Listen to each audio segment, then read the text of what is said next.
Hello guys, this is Hassan Yusuf. Once again, I'm here with another video.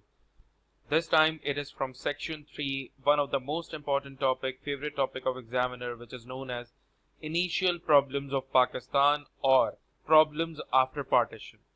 दोनों में से कोई एक भी आप इसके लिए टर्म यूज कर सकते हैं. इनिशियल प्रॉब्लम के नाम से भी आ जाएगा, प्रॉब्लम्स आफ्टर पार्टीशन के नाम से भी ये आपके पास आ सकता है. ठीक हो गया.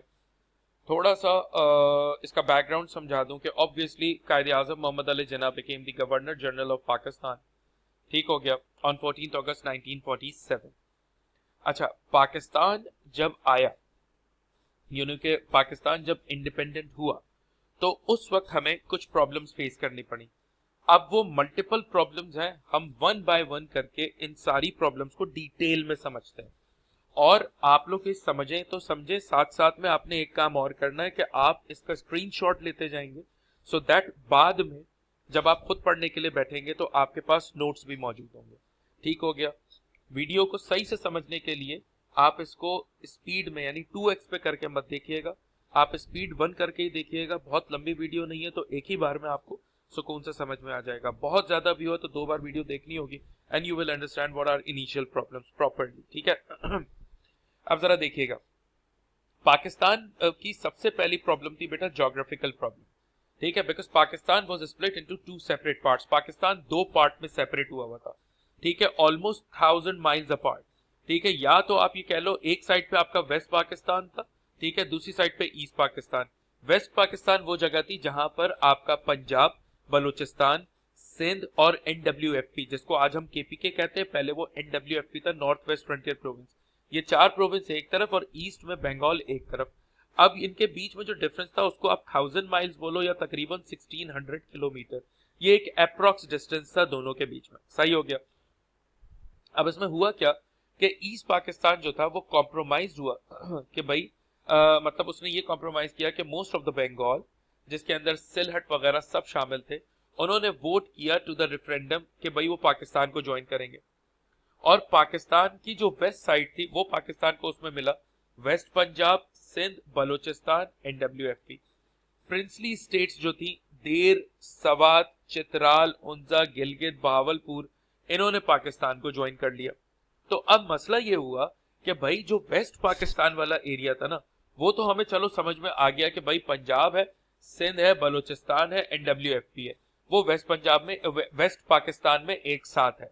मगर जो मसला आया वो ये आया कि जो बंगाल साइड है ना, वो पूरी की पूरी 1000 माइल्स अपार्ट है. अच्छा, एक और बहुत इंपॉर्टेंट प्रॉब्लम थी दोनों के बीच में, वो ये थी कि बंगालीज यानी ईस्ट और वेस्ट पाकिस्तान में कुछ भी कॉमन नहीं था एक्सेप्ट फॉर रिलीजन. मजहब के अलावा हम दोनों के बीच में कोई चीज कॉमन नहीं थी. हमारा कल्चर डिफरेंट था, हमारी पसंद डिफरेंट थी, हमारी लैंग्वेजेस डिफरेंट थी.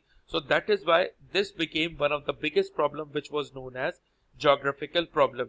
2 सेपरेट स्टेट थी, 1000 माइल्स अपार्ट थी. एक साइड ईस्ट पाकिस्तान, दूसरी side west Pakistan. East Pakistan में सिर्फ बंगाल था, पूरा का पूरा प्रोविंस. वेस्ट पाकिस्तान में पंजाब, सिंध, बलूचिस्तान, NWFP था. ठीक हो गया. प्रिंसली स्टेट में देर, सवात, चित्राल, हुंजा, गिलगित, भावलपुर, इन सब ने हमें ज्वाइन किया.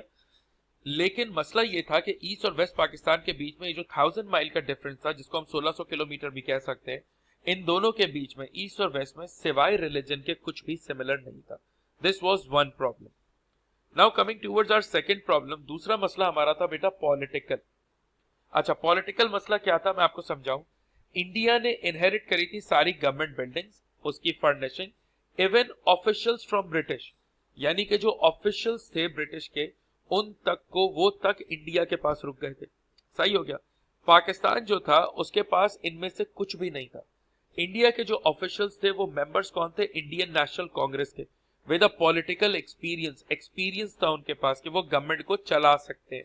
पाकिस्तान के अंदर जो कॉन्स्टिट्यूएंट असेंबली थी, यानी जिसको असेंबली कहते हैं, जहां मिनिस्टर बैठते हैं, उसके मेंबर ज्यादातर कौन थे भाई, वेल्दी लैंडलॉर्ड्स, जिनका पॉलिटिकल एक्सपीरियंस जो है ना वेरी लिटिल था, बहुत कम पॉलिटिकल एक्सपीरियंस था. उनके साथ 2 मसले मसाइल थे. नंबर 1 कि वो लैक करते थे, उनको एडमिनिस्ट्रेटिव मसले भी संभालने नहीं आते थे. साथ साथ उनको ये भी नहीं पता था कि गवर्नमेंट मशीनरी किस तरीके से चलती है, किस तरीके से एक नया मुल्क चलाया जाता है.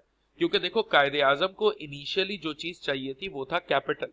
उनको चाहिए था पैसा, दूसरी चीज एक प्रॉपर गवर्नमेंट और कुछ ऐसे ऑफिशियल्स जो कि एफिशिएंट गवर्नमेंट चला सके एक नई स्टेट की। क्योंकि सबसे बड़ा मसला ये था कि मोहम्मद अली जिन्ना जो है कायदे आजम खुद ट्यूबरकुलोसिस का शिकार थे। ठीक है, वो सफर कर रहे थे ट्यूबरकुलोसिस से। टीबी एक बीमारी होती है जिसके अंदर जो है ना, मतलब आप समझ जाए उस जमाने में टीबी इस तरीके की बीमारी थी जैसे आज कैंसर होता है, कि अगर किसी को टीबी हो जाए तो आप ये समझ जाओ भैया कि वो मरेगा ही मरेगा। सो ऑब्वियसली वो एक खतरनाक बीमारी थी जिसकी वजह से जिन्ना बहुत ज्यादा परेशान थे। So this is another problem which was known as political problem. India के पास गवर्नमेंट बिल्डिंग्स थी, फर्निशिंग सारी मौजूद थी, इवन ब्रिटिश ऑफिशियल्स तक उनके पास थे। पाकिस्तान के पास इनमें से कुछ भी नहीं था। इंडियन ऑफिशियल्स के पास इंडियन नेशनल कांग्रेस के मेंबर्स थे जिनका पॉलिटिकल एक्सपीरियंस बहुत बड़ा था, बहुत वास्ट था। पाकिस्तान के पास जो मैक्सिमम कॉन्स्टिट्यूएंट असेंबली में बैठने वाले मेंबर थे वो मोस्टली वेल्दी लैंडलॉर्ड थे जिनका पॉलिटिकल एक्सपीरियंस कम था। पाकिस्तान को एडमिनिस्ट्रेटिव मसले थे, गवर्नमेंट मशीनरी चलाने का मसला था, क्योंकि कायदे आजम को एक नई मुल्क चलाने के लिए, नया मुल्क चलाने के लिए, नया कंट्री चलाने के लिए कैपिटल चाहिए था, गवर्नमेंट चाहिए थी और उनको इंश्योर करना था कि एफिशिएंट गवर्नमेंट हो। साथ ही साथ वो एक प्रॉब्लम का शिकार भी हो गए थे, कायदे आजम को एक बीमारी हो गई थी, that was known as tuberculosis. So this is basically political problem which we faced.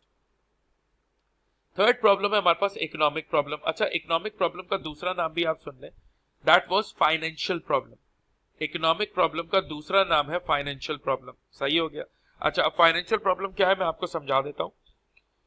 Pakistan was under developed with a very little industry. Little industry, यार ये वर्ड थोड़ा सा मैं इसको सही कर देता हूं, with very less industrial sector. ठीक है, आप इसको लिटिल के बजाय आप इसको लेस वर्ड समझो। पाकिस्तान एक अंडर डेवलप्ड कंट्री था और हमारे पास वेरी लेस इंडस्ट्रीज थी। सिर्फ कराची ऐसा था जिसके पास मॉडर्न पोर्ट था, मगर पूरे पाकिस्तान का कोई लिंक नहीं था इंडस्ट्रियलाइजेशन से। उसकी वजह यह थी कि जितनी भी इंडस्ट्रीज थी वो सब की सब सेंट्रल इंडिया के अंदर थी। 90% ऑफ पीपल जो है वो कंट्री साइड पे रहते थे।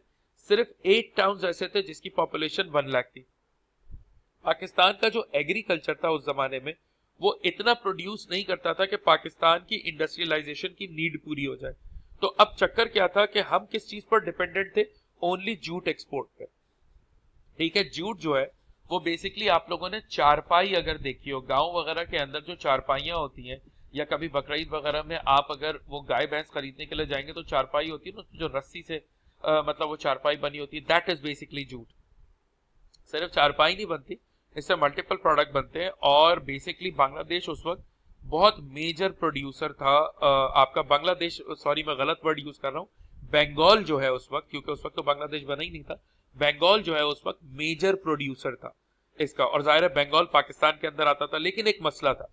ठीक है, जूट एक्सपोर्ट जो है वो पाकिस्तान की मतलब उस वक्त की एक मेजर सोर्स थी जिससे हम फॉरेन एक्सचेंज कमा सकते थे। लेकिन प्रॉब्लम क्या थी कि भाई पार्टीशन के बाद पाकिस्तान के पास एक भी जूट मिल नहीं बची थी। सारी की सारी जूट मिल्स जो है, यानी जूट बनाने की जो फैक्ट्री है, वो इंडिया के अंदर रह गई थी। तो जाहिर है हमें बहुत बड़ी प्रॉब्लम का सामना करना पड़ा। समझ में आ गई बात? आप इसी से अंदाजा लगा ले पाकिस्तान को कितनी कम चीजें दी गई। इंडस्ट्रियल जोन हमें सिर्फ 10% दिए गए, इंडस्ट्रियल वर्कर हमें सिर्फ 6.5% मिले, इलेक्ट्रिसिटी कैपेसिटी सिर्फ 5% और मिनरल डिपॉजिट ओनली 10%। यानी आप समझ जाए कि 90% यहाँ पर इंडिया ने अपने पास रख लिया। ये तकरीबन 93.5%, 95%, अगेन 90%, यानी मेजर जो हिस्सा था सारा वो इंडिया ने अपने पास रख लिया। तो ऑब्वियसली वी फेस फाइनेंशियल और economic problem by that.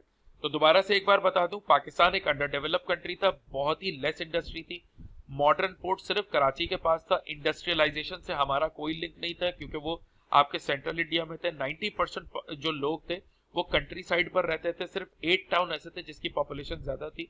Pakistan एक एग्रीकल्चर स्टेट था, है और रहेगा इंशाल्लाह, लेकिन उस वक्त पाकिस्तान के पास इतना इनफ प्रोडक्शन नहीं था एग्रीकल्चर का कि उससे जो जरूरत हमारी पूरी करने वाली पैसे हैं वो पूरे हो सके। उसी के साथ साथ जूट एक्सपोर्ट जो है वो पाकिस्तान की बेसिक अर्निंग थी, क्योंकि बंगाल के अंदर Bengal was the highest producer of jute.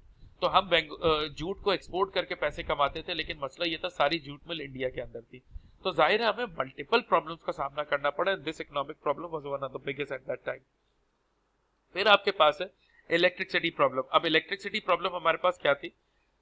जो मुस्लिम मेजोरिटी थी ना, मुस्लिम मेजोरिटी का हुआ ये कि भाई due to the transfer of Muslim majority areas to India, ठीक है, अनफेयर आपके पास जो है ना वो डिस्क्रिमिनेशन हुई थी। ये वैसे डिमार्केशन लिखी हुई है, इसको आप डिस्क्रिमिनेशन बेसिकली समझिएगा, इजी वर्ड आपके लिए हो जाएगा कि भाई इलेक्ट्रिसिटी सिस्टम जो था वेस्ट पंजाब का वो पूरा डिसरप्टेड हो गया, क्योंकि पावर स्टेशंस जो थे जितने भी वो सारे के सारे मंडी पर थे। मंडी इज बेसिकली उस टाइम का एक एरिया था जिसको बेसिकली एक नेशनल ग्रिड का एरिया बनाया गया था। अब हुआ ये था कि भाई मुस्लिम मेजॉरिटी एरियाज जो थे जब वो इंडिया को गिफ्ट कर दिए गए, जितने भी मुस्लिम मेजॉरिटी एरिया थे, सारे नहीं लेकिन फिर भी मैक्सिमम मुस्लिम मेजॉरिटी एरिया जब इंडिया को वो कर दिए गए, तो उस वक्त जिन्होंने ने एक बात कही, उन्होंने कहा कि if we are to exist as a nation we will have to face the problem with determination and force. तो उन्होंने लोगों को ये कहा अपनी तकरीर के अंदर कि भाई अगर हमें एक नेशन बनना है तो हमें इन प्रॉब्लम्स को फेस करना पड़ेगा विद डिटर्मिनेशन एंड फोर्स, और हमें घबराना नहीं है।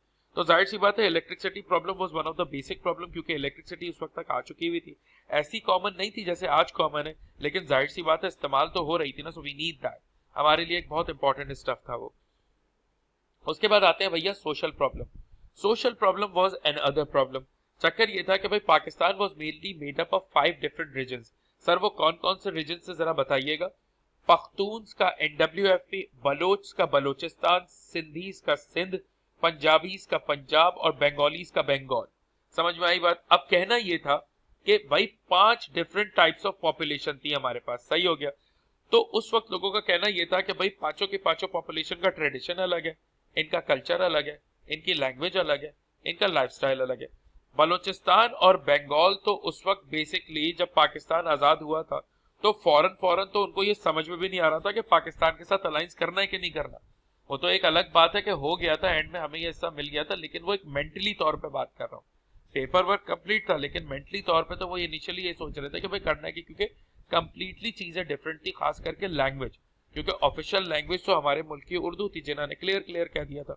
तो that became one of the biggest problem कि भाई सोशल प्रॉब्लम जो थी वो बहुत ही क्लियरली आइडेंटिफाई हुई कि हाँ भाई ये भी एक प्रॉपर किस्म का मसला है जिसको हमें क्लियरली अपने माइंड के अंदर आइडेंटिफाई करना है। ठीक हो गया। So social problem was one of the biggest thing कि 5 डिफरेंट रीजन को मिलाकर पाकिस्तान बना था। One is NWFP। ठीक है, जब ये लेक्चर्स देखा करो तो लिख भी लिया करो अपने पास, तो इसमें बड़े जबरदस्त हेल्प मिल जाएगी।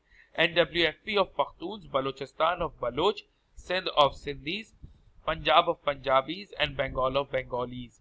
ठीक हो गया। तो इससे तुम्हें क्या आइडिया हो गया मेरे बेटे कि भाई आपके पास 5 डिफरेंट पॉपुलेशन को एक साथ मिलाया गया, तो culture different, language different, lifestyle different. So obviously इनको एक दूसरे के साथ मर्ज करना था, इनको मिलाना था, इनको एक दूसरे का आदी बनाना था। तो जाहिर सी बात है कि वो भी एक बड़ी प्रॉब्लम थी right after partition for Pakistan. ठीक हो गया। अच्छा, ये इनिशियल प्रॉब्लम का फर्स्ट पार्ट है। ठीक हो गया। अगर 7 मार्क का क्वेश्चन आपके पास आता है कि भाई what were the why Pakistan या which type of problem Pakistan faced right after partition, और अगर 7 मार्क्स के लिए आता है, ठीक है, तो वो 7 मार्क का हिसाब किताब जो है वो आप 3-4 हेडर्स को मिलाकर कर सकते हैं। ठीक हो गया। मैं नेक्स्ट पार्ट के अंदर इनिशियल प्रॉब्लम को कंप्लीट करूंगा। इस पार्ट के अंदर मैंने ये आपको डिफरेंट हेडिंग्स करवाई जिसमें सोशल प्रॉब्लम शामिल है, इलेक्ट्रिसिटी प्रॉब्लम शामिल है, इकोनॉमिक प्रॉब्लम है, पॉलिटिकल प्रॉब्लम है एंड ज्योग्राफिकल प्रॉब्लम है। So we have solved till yet 5 problems. इसके बाद जो बाकी की प्रॉब्लम्स है वो नेक्स्ट वीडियो के अंदर मैं आपको शेयर कर रहा हूँ। ठीक है, बिल्कुल नीचे ही आपको उसका लिंक मिल जाएगा। इस वीडियो को देखने के बाद उसको देख लीजिएगा, इनिशियल प्रॉब्लम आपका पक्का हो जाएगा। ठीक है, नेक्स्ट वीडियो में मिलते हैं। Take care guys.